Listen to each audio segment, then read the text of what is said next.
بعض ہمارے اہل علماء کرام شیعہ کو پکا کافر کہتے ہیں اور بعض کافر کا بھائی کافر کہنے میں کافر وافر شیعوں میں 20 قسم کے لوگ ہیں، معتدل بھی ہیں. تو میں یہ کہتا ہوں کہ کسی مسلک کو کافر کہنے کے بجائے آپ یوں بولو کہ جس کا یہ عقیدہ ہے وہ کیا ہے؟ کافر ہے. جو نبی کو حاضر ناظر جانتا ہے بلا کسی تعویل کے وہ کیا ہے؟ کافر ہے. جو نبی کو مشکل کشا مانتا ہے بلا کسی تعویل کے وہ کیا ہے؟ کافر ہے. تو جو حضرت عائشہ رضی اللہ تعالیٰ عنہ پہ زنا کی تہمت لگاتا ہے وہ کیا ہے؟ کافر ہے.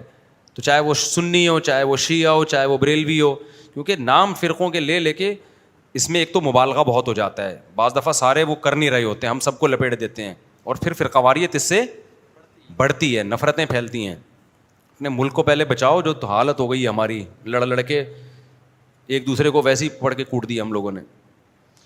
آسٹریلیا سے سوال ہے کہ ہم جا رہے تھے وہاں اگر نماز پڑھتے ہیں کہ ہم ان کو منع کرنے والے کہہ رہے ہیں. ہم جہاں آسٹریلیا میں رہتے ہیں وہاں اکثر اہل تشیع حضرات، وہاں جس علاقے میں رہتے ہیں وہاں زیادہ تر شیعہ حضرات ہیں، تو ہمارے گھر میں آ کر اپنی نماز پڑھتے ہیں. پڑھنے دو بھائی میرے بھائی. وہ جائے نماز میں ڈیلا رکھتے ہیں، رکھنے دو. آپ کے گھر آگے نماز پڑھ رہے ہیں نا، کوئی آپ کے چوری تو نہیں کر رہا نا. بار بار میں ایک بات کہتا ہوں، دوسرے کے مسلک کو چھیڑو نہیں، اپنے مسلک کو چھوڑو نہیں. ہاں جب وہ حق کی تلاش میں آپ کے پاس آئے دلائل، تو علماء سے دلائل پوچھ کے اس کو محبت کے ساتھ سمجھا دو. مان جائے ٹھیک ہے، نہیں مانے تو اس کی مرضی ہے بھائی. اتنی دنیا میں اور کچھ ہو رہا ہے تو کیا ہو گیا. تو یہ ضرور ہے کہ کوئی بھی شخص چاہے وہ سنی ہو چاہے وہ شیعہ ہو، آپ کے سامنے صحابہ کی گستاخی نہ کرے. وہ اب بولو بھائی یہ حدود سے کیا ہو رہا ہے. دیکھو کوئی عیسائی آپ کے گھر آتا ہے، وہ نبی کو نبی نہیں مانتا نا، تو آپ کو پہلے سے پتہ ہے نہیں مانتا، پھر بھی آپ کے گھر آتا ہے، کھانا کھا کے چلا جاتا ہے. لیکن وہ آ کے آپ کے پیغمبر کو برا بھلا کہنا شروع کر دے تو آپ کہو گے بھائی اب یہ کیا ہو رہی ہے؟ یہ زیادتی ہو رہی ہے. آپ کہو گے یہ کیا ہو رہی ہے؟ یہ زیادتی. تو کوئی بھی شخص آئے آپ کے سامنے سیدنا معاویہ کو برا بھلا کہنا شروع کر دے، حضرت ابو سفیان کو، ابو بکر کو، حضرت عائشہ کو، آپ بولیں بھائی آپ آئیں اپنی نماز پڑھیں، آپ کا ایک مسلک ہے، ایک فقہ ہے، آپ اس طریقے سے پڑھیں، ہم نے منع نہیں کیا آپ کو. میں تو یہاں تو شیعہ لوگوں کو کہتا ہوں، اور آئے بھی ہیں بہت سارے مسجدوں میں، بیان بھی سنتے ہیں.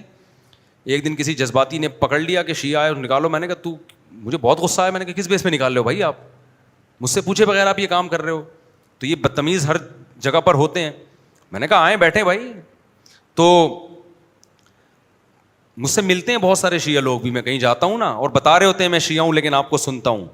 تو ہمیں عادت نہیں ہے اس کو جا کے چھیڑنا شروع کر دیں، پن کرنا شروع کر دیں. میں کچھ بھی نہیں کہتا.